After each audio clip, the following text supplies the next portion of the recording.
I keep going over my time limit trying to get all this information out. So if I sound rushed, it's because it's vital and I don't want to do a part 2. And if I sound pissed off, it's because I am. I'm doing this video in response to a lot of the questions that we've received regarding astral projection and the dark entities that many of you encounter there. They threaten you, they scare you, they attack you, whatever. Here's the reason. There is a dark magnetic manifesting force that exists in this world. And part of the path to true wisdom is to understand that it is working with this entity that you either set yourself free from it forever or you enslave yourself to it. There's the right-hand path and there's the left-hand path. And the Rider-Waite Tarot deck holds all the correct symbolism. Do not fall into the Aleister Crowley deck. It is a deck that is meant to enslave you. He was nothing more than a puppet for the entities that he contacted and for the Illuminati. If this pisses you off, I don't care. Fuck you. So, let me explain what I mean by this. This entity, I cannot speak its name, but it is not the Christian devil, although the Christian devil is based off this entity, and the Christian religion itself is a gigantic hoax, except for the Christ energy, which is the inner sun, which is the light and the truth and all these things that are in you anyways, and you have to set free for yourself. The second coming is when the rest of you wake up and become Christ. He's not coming back, ever. It's you who must become him. Wake up. So, this entity helps manifest the world. He's the physical ruler of the world in that he can make sure, he or she, it doesn't matter what it is, it makes sure that you can receive wealth, women, and all luxuries of the physical senses for a price. It'll enslave you. It'll use you in its army of little builders when you're done. However, you can approach it and you can say, you don't own me, but I'm going to use your builders to build a world of freedom. And I know it sounds bizarre, and I know it sounds counterintuitive, but it is how this works. You either go to it and tell it you are not its slave, or it enslaves you through silence, because silence is consent. If you do not tell it you are not its slave, it'll assume that you are. Now here's the big ruse.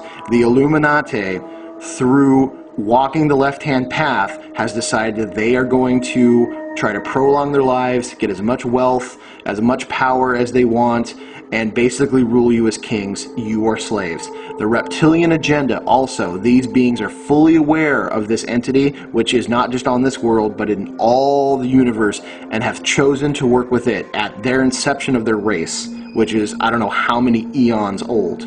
It is what they do, it is what they've chosen, and they are masters of it.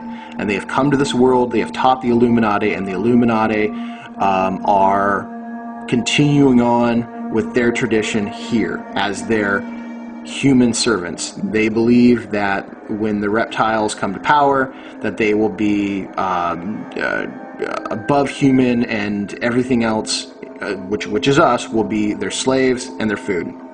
Essentially, in 1913, the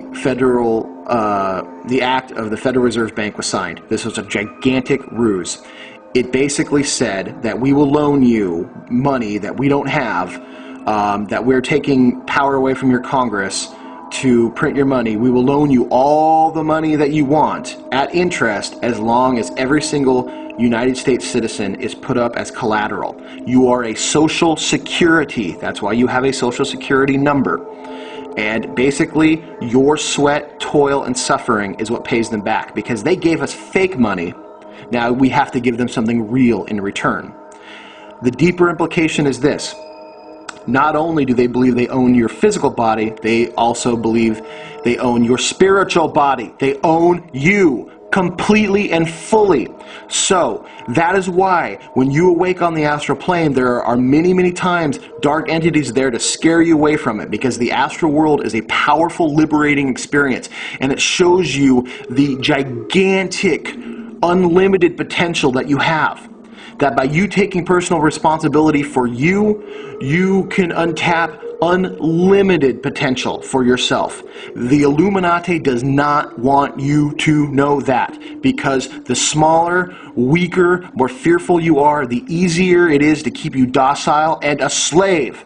So, what this means is they also believe that by trading your soul for theirs, when they die, they don't have to go serve the entity, their dark master, that they have signed the Faustian or contract with. They are trading you for their souls. That's why most Faustian contracts say, well, you have to get 8 people to sign their souls over for it to be enacted. It's a clause. They say, we'll give you 8 for mine. And unless you know this, and unless you say to this entity, and you scream it to the astral worlds, I am mine and mine alone, then guess what? This entity, through your silence, takes it as consent that you agree to the terms of a contract you never signed. That's why contracts have such power. That's why all entities have always said, do you agree to this? It's a working contract. As above, so below. Do you think corporations just sort of manifested because some guy thought it was a good idea? Yes, kind of. But these entities have been using the ideas of corporation and contracts since the dawn of all existence, because it works. And as above, it filtered down and became like below, or below here. It manifested into reality. That's why they use these things. It is a scary, scary thing, but it's time that people woke up to it and were aware of it. And I am giving stuff out that is been considered secret for so long that just to speak of it in older secret societies would have probably had me kicked out or killed. But it is now time for you to understand this. This isn't the first time that this has been done. The Aztecs did it. The old kings and queens of England did it through pledging. It's an old practice, and it's something that they will continue to do. They did give people the way out. Christianity claimed that through embracing Jesus that you would go to heaven. The Prime Creator is not stupid. He or she works its own way into this clause. There must always be a loophole. There must always be a way out. That is just universal law.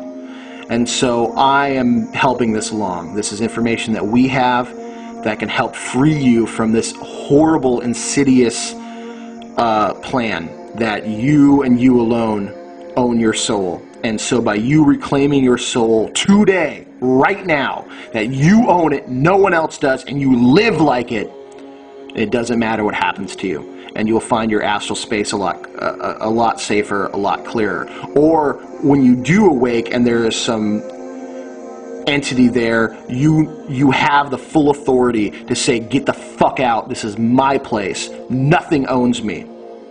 And then you're free. But you have to keep that in mind, you have to know it in your heart. So I'm sorry if this was rambling, I'm sorry if this doesn't make 100% sense to you, but meditate on it, think about it, and set yourself free of this horrible Faustian pact.